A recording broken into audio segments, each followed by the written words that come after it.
E aí, realeza, você tem vivido em santidade e pureza? Ah, mas espera lá, você sabe que tipo de pureza o Senhor nos pede?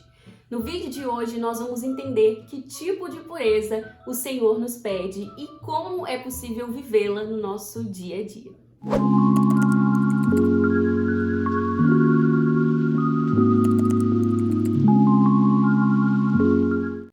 Fala, realeza, tudo bem com você? Espero muito que sim. Eu sou a Thaís Oliveira, criadora do Princesas Adoradoras Oficial, e hoje eu quero conversar aqui com você sinceramente sobre pureza e santidade. Vamos dar uma olhadinha no que a Bíblia nos diz sobre ambas e sobre como nós podemos ser puras e santas, mesmo vivendo em um mundo tão caído e tão pecaminoso como esse que nos cerca.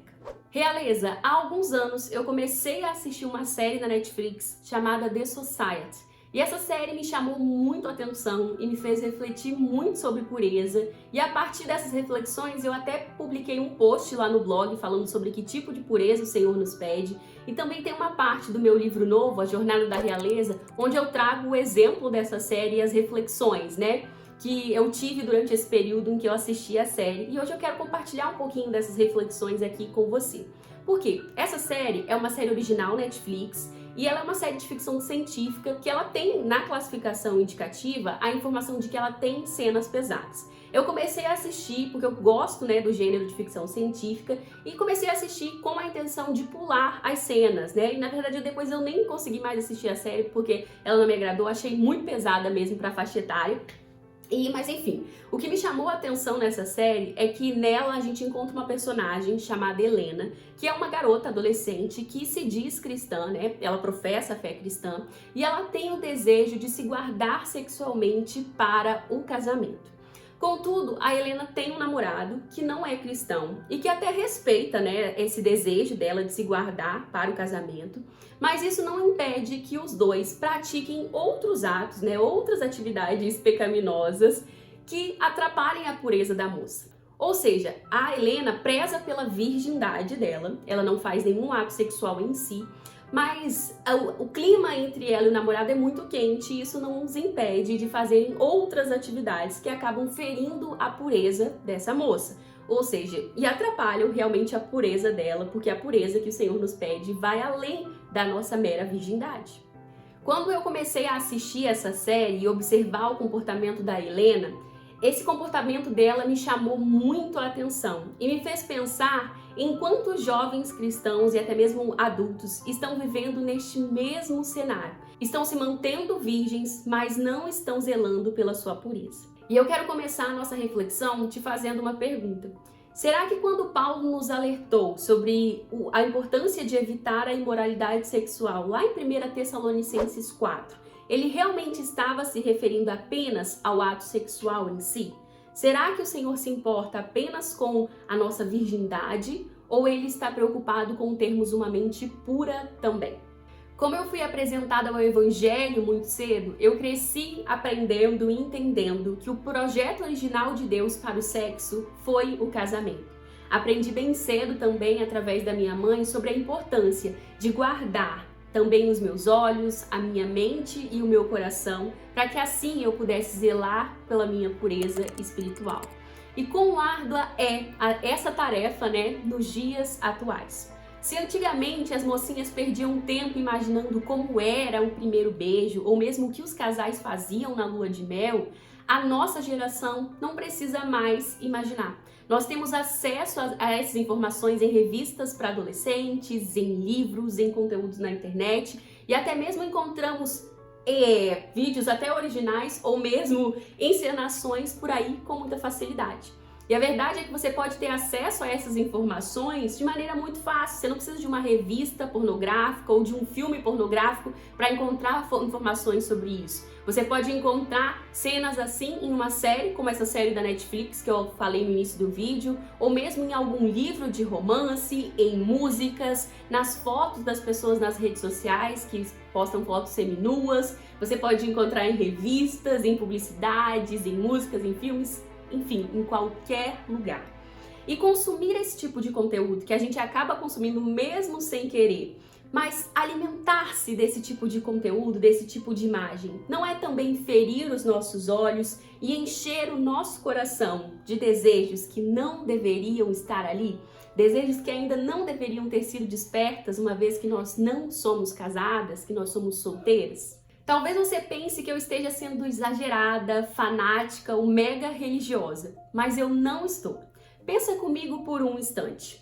O que adianta nós guardarmos com todo cuidado uma parte do nosso corpo, mantendo ali a nossa virgindade, mas não guardarmos a nossa mente?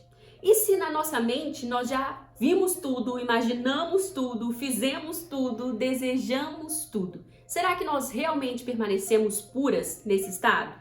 Além disso, o que adianta preservar, por exemplo, a sua virgindade se você e o seu namorado já exploraram tantas coisas, já passaram tanto do limite que já fizeram um monte de coisa, só não fizeram o ato em si? Nós precisamos entender, realeza, que Deus deseja não apenas a nossa virgindade, mas principalmente a pureza do nosso coração. Realeza, calma aí. Não é porque talvez você já imaginou demais ou já viu demais que agora você pode simplesmente descartar a sua virgindade também, julgando que já foi por água abaixo mesmo, você pode fazer o resto. Não. Se você ainda não fez, tá na hora da gente redimir a pureza da mente e do coração. Caso você já tenha tido algum tipo de relação sexual, saiba que também há um caminho para você alcançar a pureza. A verdade é que todas nós somos tentadas nessa área e que todas nós precisamos zelar pela nossa pureza. Mas para a gente entender mais sobre isso, vamos ver o que a Bíblia diz sobre a verdadeira pureza sexual?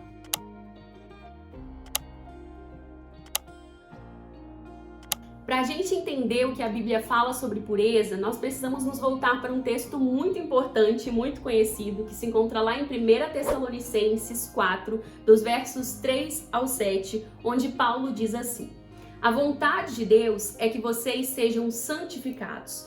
Abstenham-se da imoralidade sexual. Cada um saiba controlar o seu próprio corpo de maneira santa e honrosa, não dominado pela paixão de desejos desenfreados, como os pagãos que desconhecem a Deus.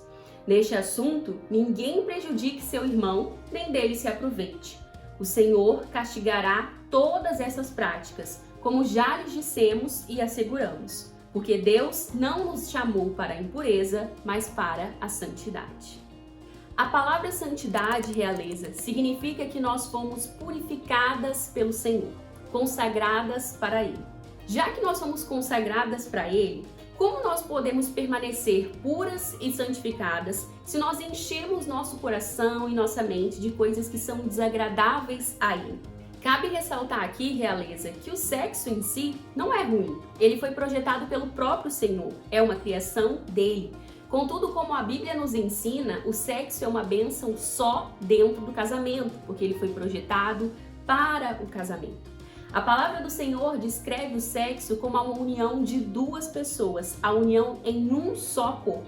É a consumação de um casamento, é algo que deve ser desfrutado dentro do casamento. No casamento, o sexo é marcado pela segurança, pelo cuidado e pela bênção de Deus. Ele projetou e ele se alegra em ver o casal desfrutando daquele momento e daquela bênção. Enquanto no namoro, o sexo é marcado por incertezas, por inseguranças e por desafios. No namoro, você corre o risco de um término, E um término no namoro é muito mais fácil do que num casamento. Corre-se o risco também de uma gravidez indesejada, uma gravidez que não foi projetada, em que não se preparou para ela, Corre o risco também, de você ser descoberto por outras pessoas, além de acabar carregando culpa, medo, condenação. Porque quando a gente busca viver em santidade, o Espírito Santo está sempre ali nos cobrando. E a gente vai carregar uma culpa em relação àquele ato em si, porque ele não é natural para aquele momento, mas sim para o casamento. Indo na contramão do pecado, nós precisamos buscar uma vida de santidade e de pureza. As palavras de Paulo em 1 Tessalonicenses também deixam claro sobre a importância de nós controlarmos o nosso corpo, o que é possível fazer através do domínio próprio, ou seja, de um autocontrole, o que é resultado do fruto do Espírito que habita em nós, como a Bíblia diz lá em Gálatas 5, nos versos 22 e 23. Diferente da pureza, que é produzida pela presença do Espírito em nós, A impureza, a imoralidade sexual e a libertinagem são obras que são produzidas pela nossa carne e não pelo nosso espírito. Quando nós andamos pelo espírito, nós conseguimos sufocar a nossa carne, sabe? Submeter a nossa carne à vontade de Deus. Agora, quando nós andamos livremente pelas vontades da nossa carne, nós agimos por impulso, fazendo aquilo que o nosso corpo anseia e caminhando no sentido contrário àquilo que Deus determinou para nós. Por mais que a nossa carne deseje estar com alguém, nós precisamos buscar em Deus autocontrole para dominar os nossos impulsos e desejos. E essa recomendação não é apenas para o ato sexual em si, mas para os nossos pensamentos também e para os desejos que nós mantemos e cultivamos aqui no nosso coração. É por isso que nós não podemos cultivar um comportamento parecido com o da Helena, personagem da série The Society, porque apenas guardar a nossa virgindade não significa que nós realmente somos puras sexualmente. Mas Thaís, e se a minha mente não for mais pura? O que eu faço? Será que existe um caminho de redenção? Existe um caminho de redenção. Assim como a palavra nos aponta o que é pecado, ela também nos ensina que existe um caminho de graça e de perdão, né? Por meio de Jesus Cristo, nós alcançamos perdão para todos os nossos pecados e uma chance de recomeçar. Não importa se você já cometeu o ato sexual em si, ou mesmo se você sabe que a sua mente e o seu coração não são mais puros, por aquilo que você consumiu, por aquilo que você desejou, por aquilo que você viu, ou mesmo pelos limites que você talvez já tenha ultrapassado com seus namorados. É possível ser pura de novo. E qual é o caminho para isso? O primeiro caminho é o arrependimento. Arrependa-se de verdade e peça perdão a Deus. Lá em 1 João 1,9, a Bíblia diz que se nós confessarmos os nossos pecados, Ele é fiel e justo para perdoar os nossos pecados e nos purificar de toda a injustiça que nós já cometemos. Então, se você se encontra nesse cenário, se você já pecou, já falhou nessa área, mas deseja a pureza agora, o que você pode fazer? A primeira coisa que você precisa fazer é reconhecer que você pecou. Entenda qual foi seu erro, entenda onde você caiu, entenda e reconheça o seu pecado. Em seguida, confesse esse pecado ao Senhor, dê nome aos bois, conte para o Senhor o que você fez. Revele a Ele sabe, mas Ele deseja ouvir você confessando esse pecado a Ele. Uma vez que você confessou ao Senhor qual foi o seu pecado, através da oração, peça a Ele perdão.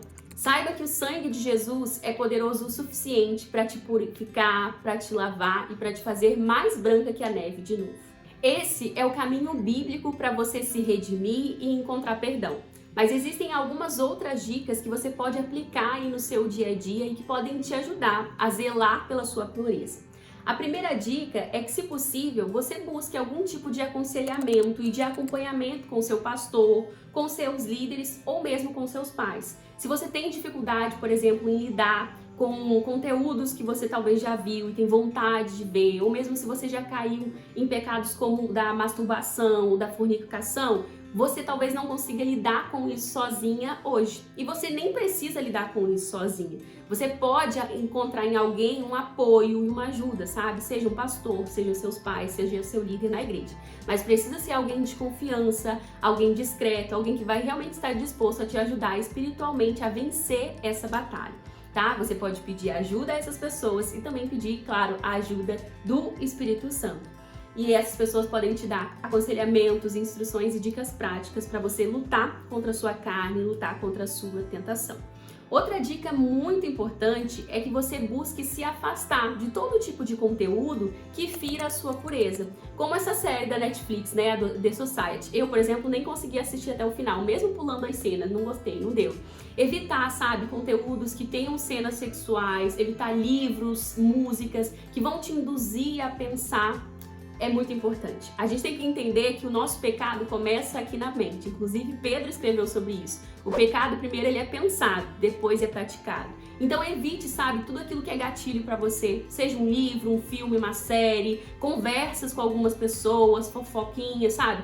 Evite tudo aquilo que vai te fazer pecar. Jesus nos ensinou que se a nossa mão nos faz pecar, a gente deveria decepá-la, né? Claro que isso não no sentido literal. Mas na prática é isso. Corte aquilo que é gatilho para você, corte aquilo que vai te induzir ao pecado, evite aquelas práticas. Inclusive, se arrepender de verdade não é apenas dizer que você se arrependeu, mas é também dar uma volta de 180 graus, mudar a direção. Se arrepender é mudar de atitude, mudar de direção. Então faça isso nos seus hábitos e atitudes diárias, porque isso vai te ajudar a evitar qualquer tipo de pecado que vai ferir ali a sua pureza sexual.